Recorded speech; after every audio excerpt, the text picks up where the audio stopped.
Hi, and welcome to Lecture 7, wherein we introduce the concept of loops and repetition structures.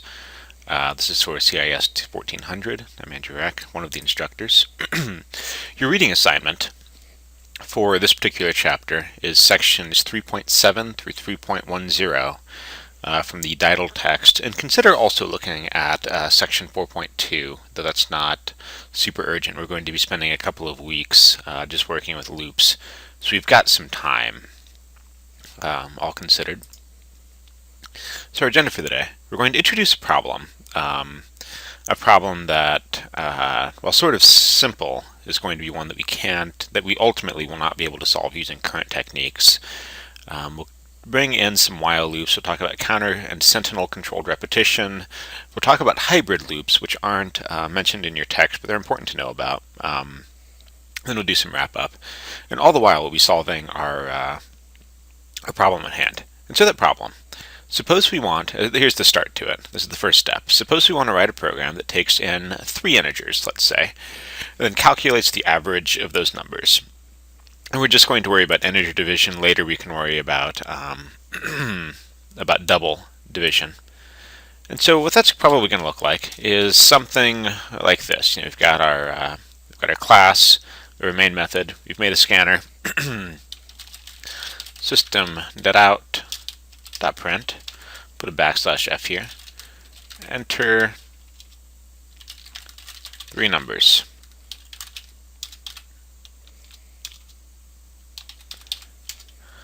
And then, whoops, helps to have, yeah. So int num1 be in dot next int, and num2 is in dot next int, and num3 is in dot next int, and then int average is equal to num1 plus num2 plus num3 divided by 3. No big deal here. System.out.printf. Average is %d. Average. That'll work. That'll work pretty easily, in fact. So this, so collect 3 numbers, we'll add them together, we'll divide by however many numbers we have, and then we will output the result. Not too big of a deal. And when we run it, or when we compile it, then we can run it. We'll see we'll have 3 numbers, let's say a 5, a 6, and a 7. That should average out to 6. And then it looks like we need a new line character here. But that's not a big deal. That's easy enough for us to fix.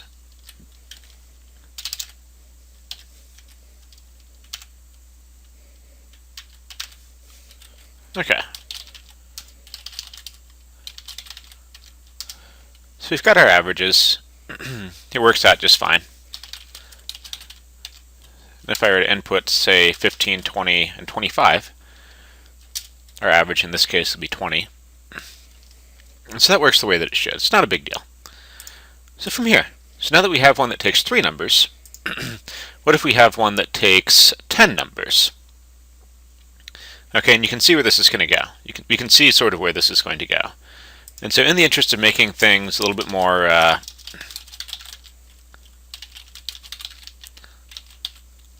smooth, we're going to use some different techniques. I'm just going to copy this this program over, so this way we have code samples for everything. We'll open this up. We'll change our class name real fast. And instead of making num1 all the way through num10, because that's going to get really onerous after a while, we're going to modify this just a little bit. We'll modify this just a bit. So here in a second we're going to have to make an integer called total, and that'll be fine.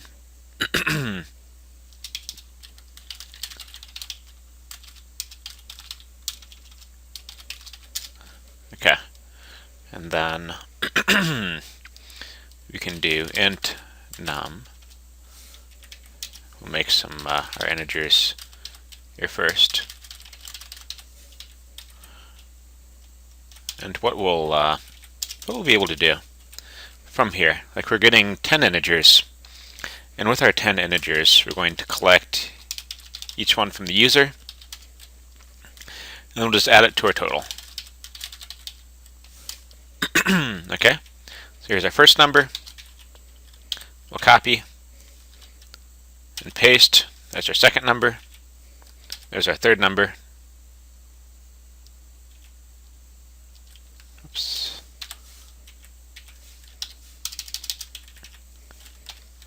There's our third number. There's our fourth number. There's our fifth number. There's our sixth number. Oops.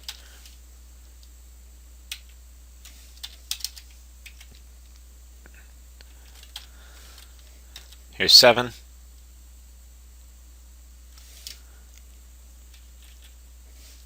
Here's 8.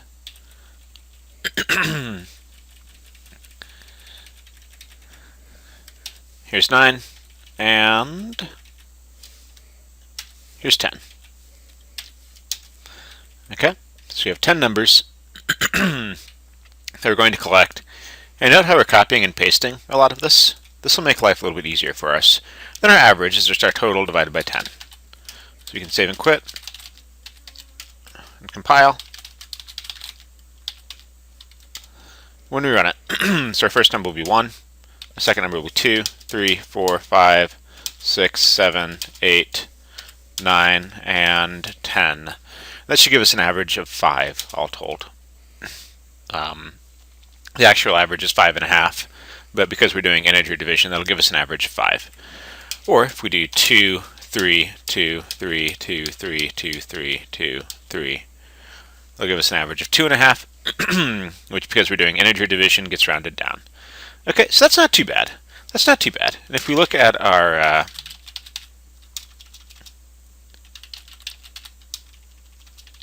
code, assuming I can successfully open it up, you know, the big thing that we're noting here is mostly that we've got this section of code repeated like 9 trillion times. And by 9 trillion times, I mean 9 times. That's what I actually mean. Okay, so that's not too bad. If we do that for 10 lines of code, we can definitely make that happen. Now suppose we wanted to take 20 integers. We'd make this very similar, where first we're going to have to deal with the fact that we're taking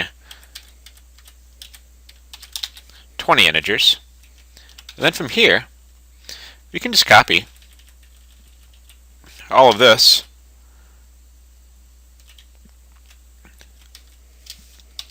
and then paste it.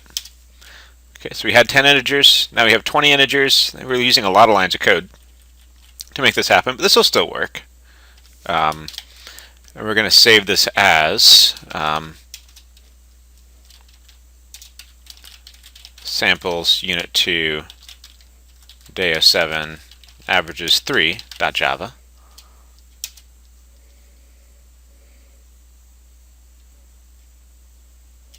Okay. Maybe we don't do that. Maybe we'll just save it this way. That'll be fine. Okay. So we'll be fine here. We can still compile and run. It'll ask us for 20 numbers instead of 10. You can see it's not too big of a deal. Okay. And then if you wanted to take 100 integers or 1,000 integers, with the techniques we have so far, it looks like we just do a lot of copying and pasting. And that's the beauty of having just a running number that just keeps track of whatever the current input is, a number that keeps track of whatever the running total is, and then a number at the end that rolls with everything else. We run into problems, though, if we want to collect any number of integers that we might want. You know, there are some particularly complicated solutions that we might try, wherein we use if statements and check to see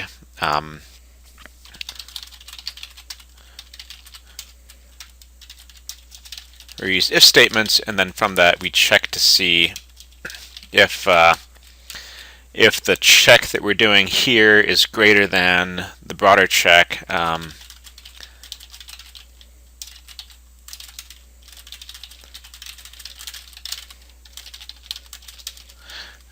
we're going to do something like this: system.out.print how many numbers. Make a scanner, and then from here, int num is going to be that in dot next int. And then from here, like, we can assume we can have another int. This will be our total, and another int which might be our count. So total is going to be 0, count is going to be 0, and so on. Okay, and then so from here we can do count plus plus.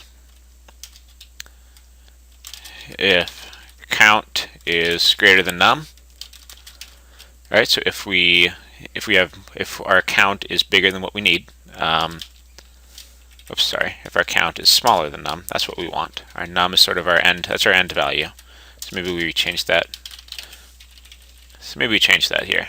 Okay. We can even go less than or equal to. System.out.print, enter a number, and then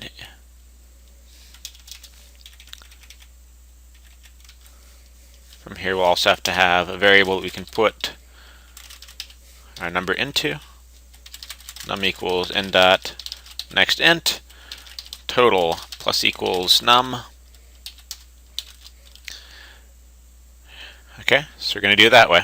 And then from here, we can copy and paste this a whole bunch of times. So yank, and then paste, and then paste, and then paste. And the way this is going to work is we have this. Okay, so the way this is going to work, we have this running count that keeps track of how many numbers we've taken in. Here's our first number. So if that'll be 1 right there on line 17. So if 1 is less than, so long as 1 is less than or equal to our end value, we keep going. Enter a number, add that to a total, then we increase our count. And then if count is less than or equal to our end value, so now 2 is less than or equal to our end value. So if we want to collect at least 2 numbers, we take our number, add it to the total, and keep going. Then 3, then 4, and so on. We can copy and paste this. This is 6 lines of code, so we can copy and paste this about 800, probably about 750 times. So I guess the thing that we'd better hope is that our user isn't looking for more than 750 numbers. So the way that we'll figure it out at the end, though, like, we'll have that copied and pasted a whole bunch of time, then int average is going to be total divided by end value, and then hopefully we don't do anything screwy. Okay, there are a couple of ways that this is going to break. One way that this might break is if our end value is 0. One way that this might break is if our end value is a negative number, in which case total will be 0. And then our end value will be some negative number. So that'll just give us an average of 0, which would be incorrect. And then the other way that this might break is right now we have 4. And it's not inconceivable to think that we could copy and paste this 700 times. But what if the user wants to take the average of, say, 10,000 numbers? Or 100,000 numbers? That's a thing that becomes very quickly impossible to do. We just can't do it because we run out of lines of code. All the same, we'll take a look at this. Okay, let's say we want 3 numbers. Okay, so I'll enter first number. It'll be 1, then a 2, and then a 3. And I guess we have to make sure that we do our output. The average is calculated correctly. We just didn't do any output there. When we come back, I'm going to introduce to you the loop, which is going to make this type of problem a lot simpler. Talk to you in a second.